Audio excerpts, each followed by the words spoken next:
And we're back with some pretty serious news. Yeah, it's pretty serious. Yeah, so no jokes. Sorry, guys. This past week in Florida, a bridge that was meant to connect Florida International University campus to a student residential neighborhood collapsed. Not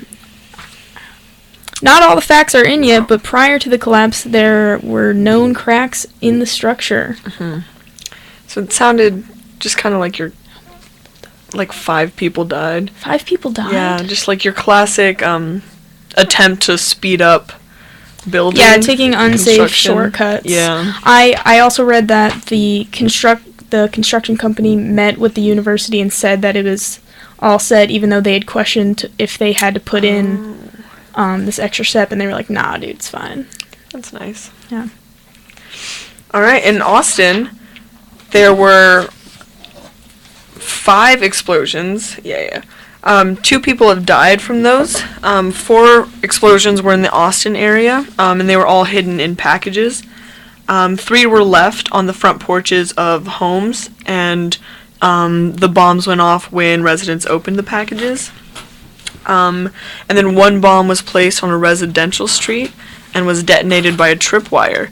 And then another one happened near San Antonio, which is about 3 hours away from Austin, and it was for a package that was sent to Austin. The bomber, in fact, killed himself when police were closing in on him, so... Yeah. What's extra shocking, actually, which shouldn't be surprising, really, the media is painting him as just, a troubled young kid who fell into the traps of the evil internet, rather than painting him, or calling him what he is, a terrorist, because he's white. So. Right. Yeah, I spend about 10 hours a day on the internet, and I've never thought about bombing anyone. Yeah, the evil internet, though. Also, a good tip for if you ever see or receive a mysterious package and are honestly worried that if it's a bomb, which is ridiculous that this even has to be a tip, some of the signs that it's a bomb package would be that it's overly taped. The address is scribbled on in like a weird cryptic way. Those are good tips. Yeah. And if you're maybe not expecting it. Yeah, just pretty much just any package that weird you don't want. Yeah. Just leave it. Just I would go don't with. Touch, yeah. In Nigeria, 110 girls has been kidnapped from their school dormitories. This was done by the known Islamic extremist group Boko Haram. This is not the first time the terrorist group has attacked at this level. In 2014, Boko Haram kidnapped almost 300 girls from a different school, and while some have escaped or been negotiated for by the Nigerian government, over 100 are still known to be held by the terrorist organizations. Nigeria has been battling against these violent extremists for almost 9 years. The president, Muhammadu Buhari, has been criticized for paying the ransom to the terrorists in negotiations for getting the girls back, as people are saying that the Boko Haram group now sees kidnapping as a viable source of income. This is a leading factor that will play against him in the upcoming Nigerian presidential election. But I think a bigger issue is really just, how this all happened. Like this terrorist group showed up on a college campus with these automatic rifles, and were able to make it out with 110 girls. And just with automatic rifles, which is the same weapons that we have here, pretty much. And it brings up issues of like our own national security, like that could easily happen here. Yeah. Thankfully, it hasn't. We have 18-year-olds working security on our dormitories. They're like, what's stopping a group coming into our campuses and doing the same thing? Exactly. Yeah.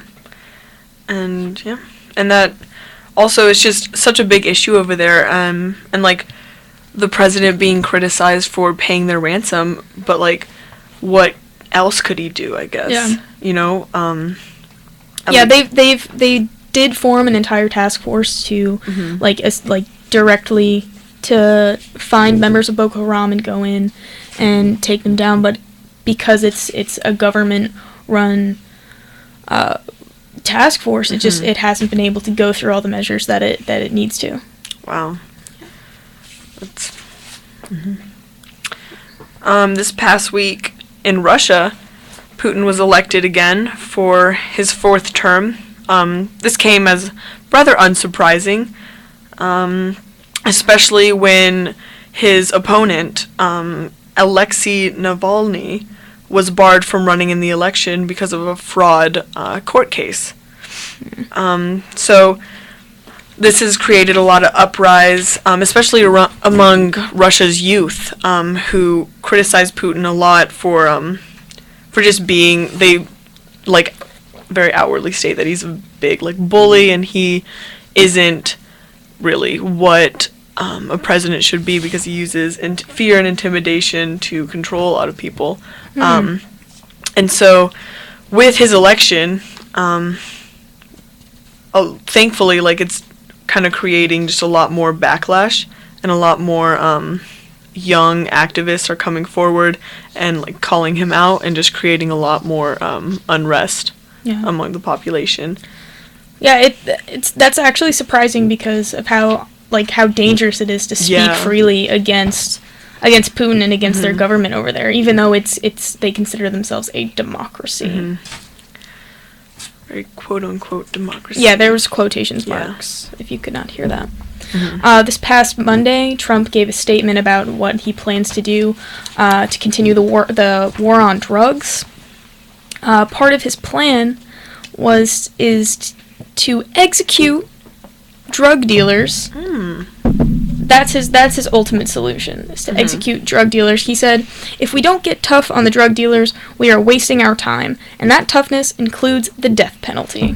He said this is an issue he's been standing up for a while, referencing his partial funding to the Just Say No commercials in the 80s and 90s.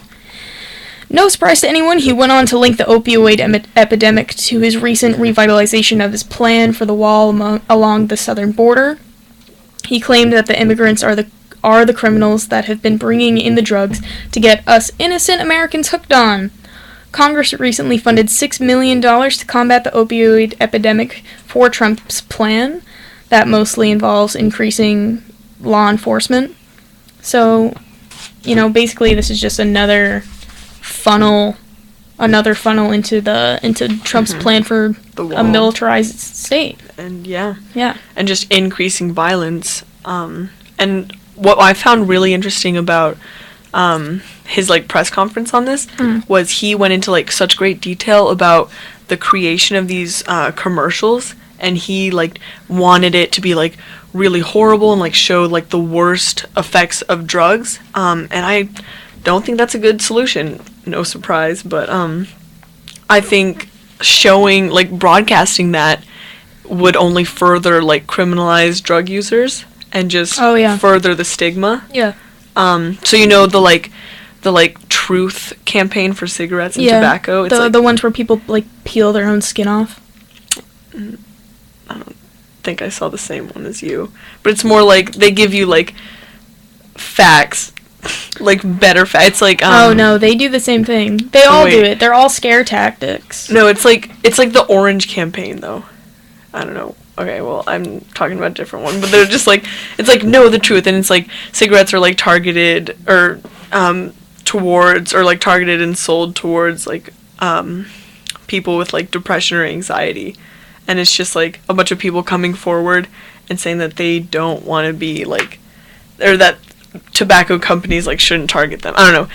It's just presented in like a fact kind of way versus in like an aggressive like the guy that pulled out his that own one teeth. Yeah. I think that would be a more effective. Or like the guy that used to sing with the thing in his throat. Yeah. You don't always die from tobacco. Yeah. Yeah.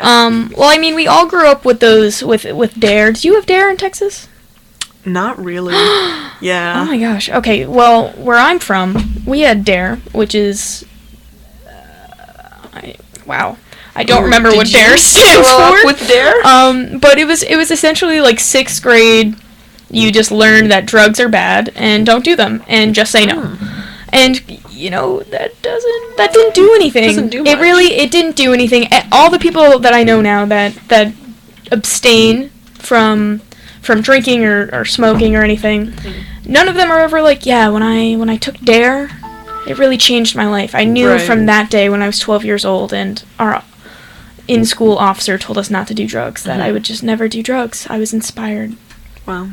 Yeah. But, like, that's not true. And, like, the whole, like, targeting illegal immigrants as the main proprietors of these illicit drugs is ridiculous because the opioid epidemic started in America. You know? Yeah, and by, like, overprescribing. Yeah. And just these manufactured pain medicines or pain pills that just become extremely addictive. Yeah, and then people spiral. Exactly. The biggest thing that we know that is coming directly from Mexico is cocaine and marijuana. Neither of which are opioids, and neither of which are, like, marijuana is free. Not free, but legalized. You're free to smoke it. Yeah, you're free to smoke it in certain states. Also, it has been proven in other countries that by using capital punishment for drug dealers, it has no real effects on drug use. Interesting. There's, like, no statistical data that shows that it would. Yeah, and I definitely agree with you in that the death penalty definitely is not the way to go. Yeah, that's just a ridiculous statement. Why take a life for a life? Exactly. What is that solving? It's just, if anything, it's just a rash, not like quote unquote solution that he came up with that'll just inspire people who like him. Just be like, and you're right, it is going to make it way more shady. It's gonna put it into way more. Not that people that are on drugs are like, yeah, I'm on drugs, but it's gonna put it into the pockets of real criminals. Yeah, because people still find a way. Yeah, just like guns. It's the same as it's the exact same as the gun argument. Yet no one ever sees any parallels. You know, if you make it so incredibly hard to get something, people are going to get it no matter what. Yeah. This is America. Yeah. It'll just be illegal and worse. Yeah. That should be our slogan. Illegal and worse. Illegal and worse. All right. So, some more fun news. Facebook is in the throes of a huge scandal right now because it basically illegitimately collected information from about 50 million users. And so before I get into, like, the brief summary of, like, how they did it, the, like, main issue that's kind of surprising everyone is that the company that collected this information, Cambridge Analytica, did this without violating any of Facebook's terms of service. Nice. They did it legally. They didn't violate any of that or their user safety codes.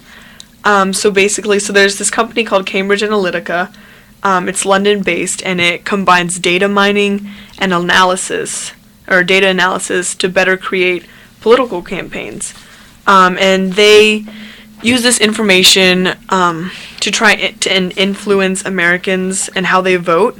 And they tested a bunch of slogans on the American people just to see how they reacted, like, to see if they liked them, like, good or bad. And so basically, Facebook, their app Farmville, they, like, paid almost 300,000 people to download that app as a test and then to provide feedback onto, like, what they liked or disliked about the app. But in their terms of service, they didn't say, or they basically, like, it didn't say anything about these people's friends. So the company Cambridge Analytica was able to get information about all these people's friends. So the original 300,000 people, all their friends' information was free and was able to mine. So that's how they got the 50 million profiles. Sharon, get off of your phone. God, so unprofessional. We're in the middle of taping. So basically, they collected all of this information and they were able to create political profiles onto it. And they tested slogans that were then used in the Trump campaign. So slogans like "Drain the Swamp" and the ideas of government monitoring to see where people would which pockets of people would best respond to these campaign slogans, and then they were able to see like potential voters for Trump, and then just to kind of tailor what Trump's candidate speeches to these kind of people. So yeah, and it's basically what Russia did with their memes on the internet, and like kind of just warping people's perceptions of Trump versus Hillary. So yeah, and just So basically, we also did this. Like, yeah, we did this to ourselves. oh, good. Yeah. Good. Yeah. So yeah, now It's a good thing I don't use Facebook. you do. I know you do. So everyone with a Facebook, your friend might have given your information to Cambridge Analytica. Right, who's playing Farmville? That's my question. A lot of people. Who's playing? Do you play Farmville? No. Oh, because you're from Farmville. How dare you? Texas. Yeehaw. So yeah. Alright, that's all for serious news. Thank God. I'm done with that. Get ready for some cool jokes. Woo! Bye.